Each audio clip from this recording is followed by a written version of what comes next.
ऐसा माना जाता है कि इस विचित्रता के बावजूद भी आदमी अपनी घड़ी देखने के बाद शांत रहता है। उसे पता चलता है कि उसकी ट्रेन आने में अभी थोड़ा समय है, इसलिए वह अपने सिर पर काम करना शुरू कर देता है और कटे हुए हिस्सों को इधर उधर घुमाना शुरू कर देता है। यह अजीब दृश्य लोगों का ध्यान भटकाना शुरू कर देता है। सफाई कर्मचारी जो पहले अपने काम में व्यस्त था, रुक जाता है और अविश्वास में आदमी को देखता है। इसी तरह अन्य यात्री अवाक रह जाते हैं जब वे उसे रूबेक्स क्यूब के साथ देखते हैं। इस बीच कई संयोजनों की कोशिश करने के बावजूद भी आदमी अपने चेहरे को सामान्य तरीके से व्यवस्थित नहीं कर पाता है। वह उलझन में वहीं बैठा रहता है और अपने हाइड्रेट से एक घूंट लेने का फैसला करता है और ताज़ा स्वाद से फिर से ऊर्जावान होकर वह एक बार फिर से अपना चेहरा फिर से व्यवस्थित करना शुरू कर देता है, जो एक छोटी लड़की के मनोरंजन के लिए है, जो उसे अंतिम दृश्य में ध्यान से देख रही है। कई जटिल चालों और संयोजनों के बाद एक आदमी आखिरकार अपने चेहरे के सभी हिस्सों को सही स्थिति में रखने में सक्षम होता है। संतुष्ट होता है, वह अपने कानों में ईयरफोन लगाता है और शांति से एक गीत गाता है। दूसरी फिल्म की शुरुआत लंदन में एक धूप भरी दोपहर में होती है, जब व्यवसाय डायो अपने चेहरे के साथ सड़क पर चलता है। लंच ब्रेक के बावजूद उसकी छोटी बेटी लॉरा उसके साथ है। वह लगातार अपने काम से कॉल लेने में व्यस्त है। तंग आकर लॉरा उसका ध्यान आकर्षित करने के लिए उससे दूर चली जाती है, ठीक वैसे ही जैसे उसने उम्मीद की थी। तुरंत कॉल आती है और लॉरा उसके पास आती है और फिर चंचलता से उसे अपने साथ नृत्य करने के लिए कहती है। वह उसे स्टेप्स दिखाती है और साथ में वे अपनी बातचीत से कुछ मूव्स करती हैं। ये पता चलता है कि लॉरा का उस दिन बाद में अपने स्कूल में पहला स्टेज परफॉर्मेंस है, लेकिन वह इसमें शामिल नहीं हो पाएगी क्योंकि उसकी कई व्यावसायिक मीटिंग्स तय हैं। जैसे ही पिता और बेटी एक क्रॉसिंग के पास पहुंचते हैं, अचानक एक साइकिल खतरनाक रूप से उनके करीब से निकल जाती है। अगर वे बस कुछ इंच आगे होते तो एक गंभीर दुर्घटना हो सकती थी। ये भावनात्मक रूप से झकझोर देता है और उसे याद दिलाता है कि वह अपनी छोटी बेटी को कितना महत्व देता है। इसलिए वह अपने सहकर्मी को फ़ोन करता है और सभी कार्य मीटिंग स्थगित कर देता है ताकि वह उसके नृत्य प्रदर्शन में शामिल हो सके। इसके बाद वे लॉरा से मिलते हैं। उसकी मां मांडा, छोटी लड़की, उसे गले लगाती है और बताती है कि उसके पिता उसके प्रदर्शन के लिए रुकेंगे। यह मांडा के लिए आश्चर्यजनक समाचार है, लेकिन वह इसका स्वागत करती है पूरे दिल से और अपने पति को चूम लेती है। हालांकि यह सुखद क्षण तब बाधित होता है जब डायो को अपने काम से एक और कॉल आती है।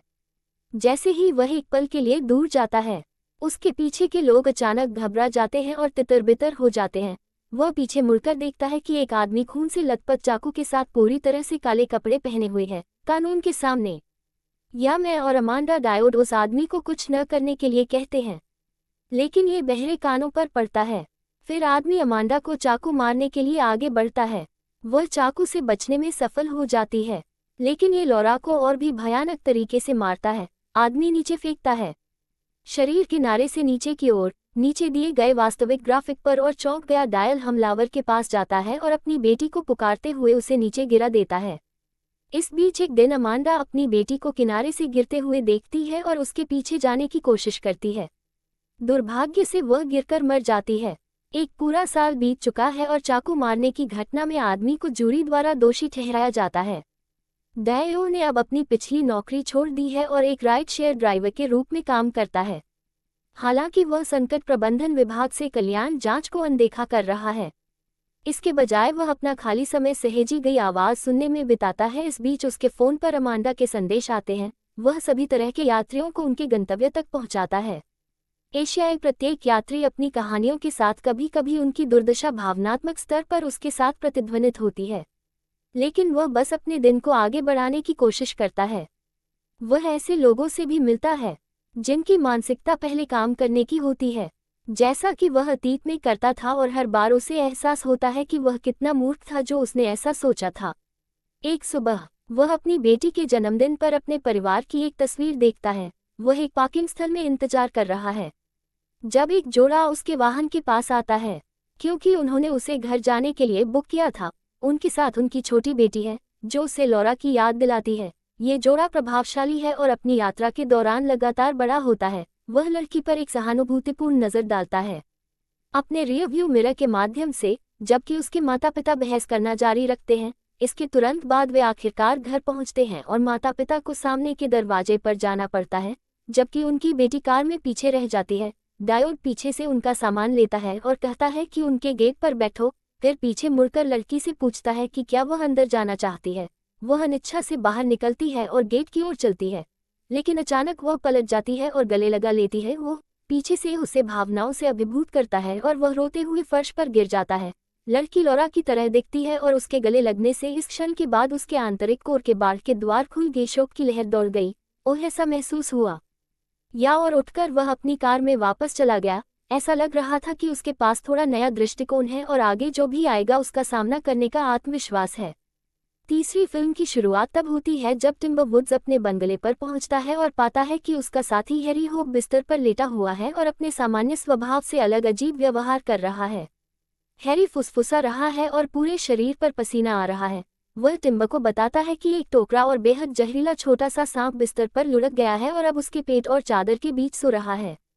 इसके बाद टिम्बर रसोई में जाता है और एक चाकू लेता है। वह संक्रमित त्वचा को काटने और जहर को चूसने के लिए इसका उपयोग करने की योजना बनाता है। हालांकि हैरी उसे स्थानीय डॉक्टर गैंडर को बुलाने के लिए कहता है। शुक्र है कि डॉक्टर जल्द से जल्द आने के लिए सहमत हो जाता है। वह जल्दी से फैसला करता है कि सबसे पहले हैरी को कुछ सांप के सीरम का इंजेक्शन लगाना है। फिर वह सावधानी से अपने पजामे की आस्तीन ऊपर उठाता है और एक रबर टूर्निकेट पहनता है। इस बीच हैरी हिलने या खांसने से कतराता है क्योंकि उसे डर है कि इससे सांप उत्तेजित हो सकता है। तब तक गैंडर सुचारू रूप से और सुइयों और सीरम को बाहर निकालता है। डॉक्टर टिम्बर को बताता है सीरम किसी भी तरह से सुरक्षा की गारंटी नहीं है।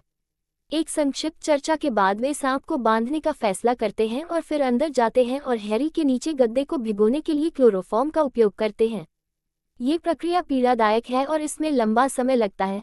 अंततः वे हैरी से चादर को धीरे धीरे उठाना शुरू करते हैं, इस उम्मीद के साथ कि सांप बेहोश हो गया है। हालांकि उन्हें सांप का कोई संकेत नहीं दिखता है। गैंडर बॉय ने सुझाव दिया कि यह उसके पजामा के पैर के ऊपर हो सकता है। ये सुनकर हैरी पागल हो जाता है और अपने पैरों को हिंसक रूप से हिलाते हुए अपने पैरों पर कूद जाता है। जब वह रुकता है तो उन्हें एहसास होता है कि उसे काटा नहीं गया है और सांप कहीं नहीं दिख रहा है। हैरान गैंडर बॉय हैरी से पूछता है कि क्या उसने वास्तव में पहली बार सांप देखा था, लेकिन ये केवल गुस्से में सीढ़ी पर चढ़ जाता है और वह डॉक्टर को झूठा कहने का आरोप लगाता है। जब डॉक्टर जवाब नहीं देता है तो हैरी उस पर भयानक नस्लवादी अपमान चिल्लाना शुरू कर देता है। हैरी ब्रिटिश शासित भारत में काम करने वाला एक ब्रिटिश अधिकारी है, जबकि गैंडर बॉय एक स्थानीय भारतीय डॉक्टर है। इसलिए वह अंतिम दृश्य में कुछ भी जवाब दिए बिना जल्दी से निकल जाता है। टिम्बर डॉक्टर को बाहर रोकता है और हैरी के व्यवहार के लिए माफी मांगता है। फिर वह चुपचाप गाड़ी चलाकर गैंडर से दूर जाने से पहले डॉक्टर को उसकी मदद के लिए धन्यवाद देता है। व्यंग्यात्मक ढंग से वह कहता है कि हैरी को बस एक अच्छी हॉलिडे मूवी की जरूरत है। फाइनल के लिए मूवी की शुरुआत एक मध्यम आयु वर्ग के व्यक्ति से होती है।